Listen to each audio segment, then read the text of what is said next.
అదే RTV app వార్తల్ని క్షణాల్లో చదివే అవకాశం ఉంటుంది. ఒక న్యూస్ పేపర్, ఒక టెలివిజన్ ఛానల్ మీ చేతుల్లో ఎప్పుడూ ఉంటాయి. మన ఆత్మకూరు అంటే మన ఏరియాకు సంబంధించి ఎన్నికలు ప్రశాంతంగా జరగాలనే ఉద్దేశంతో జిల్లా పోలీస్ అధికారులు ఇక్కడికి ఒక పారామిలిటరీ దళాన్ని, బిఎస్ఎఫ్ దళాన్ని పంపించడం జరిగింది. అందులో భాగంగా ఈరోజు ఆత్మకూరు టౌన్ లో మార్చ్ పాస్ట్ నిర్వహించడం జరిగింది. పోలీస్ కవాతు ముఖ్యంగా ఎన్నికల్లో స్వేచ్ఛగా ఓటు వినియోగించుకోవాలి. ఆ వినియోగించుకునే క్రమంలో ఎలాంటి ఒత్తిడులు కానీ, ఎలాంటి బెదిరింపులు కానీ, ఎలాంటి గలాటలు కానీ, ఎలాంటి సమస్యలు కానీ ఎవరు కూడా క్రియేట్ చేయకూడదు, ఎవరు కూడా అడ్డుపడకూడదు, దౌర్జన్యం చేయకూడదు, రౌడీజం చేయకూడదు, గుండాయిజం చేయకూడదు, గలాటాలు చేయకూడదు. ఆ ఉద్దేశంతోనే పోలీసు పటిష్టమైన బందోబస్తు ఏర్పాటు చేయడంలో భాగంగా బయట ప్రాంతాల నుండి ఇక్కడికి ఆ బిఎస్ఎఫ్ దళం వచ్చి ఇక్కడ క్యాంప్ చేయడం జరిగింది. వాళ్ళు ఇక్కడే దాదాపు 40-45 డేస్ ఉంటారు. దాదాపు 200 మంది ఉన్నారు.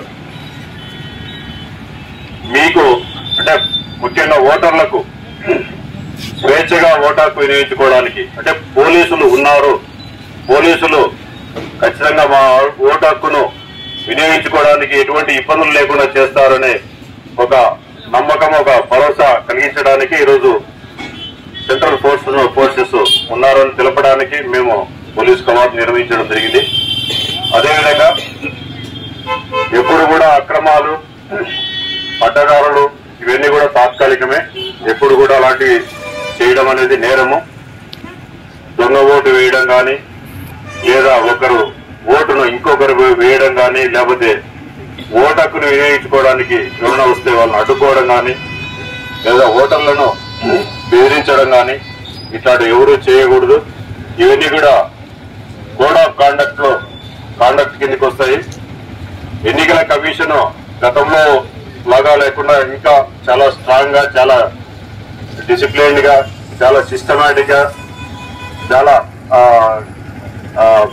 బాగా పనిచేస్తుందని చెప్పవచ్చు. ఎందుకంటే గతంలో ఇంత ముందుగా బయట నుండి ఏ పోలీస్ దళాలు రాలేదు.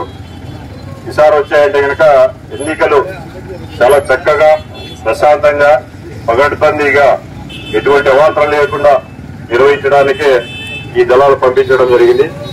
అందువల్ల ఎన్నికల సమయంలో ఇంకా నోటిఫికేషన్ రాలేదు. నోటిఫికేషన్ వచ్చిన తర్వాత 144 సెక్షన్ తర్వాత ఈ ఎక్కడైతే ఈ గొడవలు కానీ ఇట్లాంటి ఏవి కూడా చేయకూడదు. 144 సెక్షన్ లో భాగంగా 4 కంటే 4 కంటే అంతకంటే ఎక్కువ మంది గుమికోవడము, లేదా ఒకరి గురించి ఒకరు సోషల్ మీడియాలో అంటే ఫేస్బుక్, ఇన్స్టాగ్రామ్, ఇంకా వాట్సాప్ ఉండే ఒకరి గురించి ఒకరు బ్యాడ్ గా, ఒక లేడీ గురించి ఒకరు అసభ్యకరంగా, లేదా అవమానకరంగా, లేదా ఒక మనిషి గురించి అవమానకరంగా, లేదా ఒక పార్టీ గురించి అవమానకరంగా, ఆ పార్టీలో వ్యక్తి గురించి అవమానకరంగా, ఇటు ఒక నాయకుడి గురించి అవమానకరంగా, అంటే అవాస్తవాలు, సత్యాలు లేని వార్తలు ఈ విధంగా ట్రోల్ చేయడం కూడా జరుగుతూ ఉంటుంది. అలాంటివి కూడా చాలా నేరము.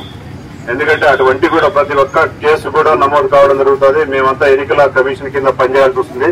అందువల్ల చక్కగా ఇంకా క్లియర్ గా పనిచేయడం జరుగుతుంది.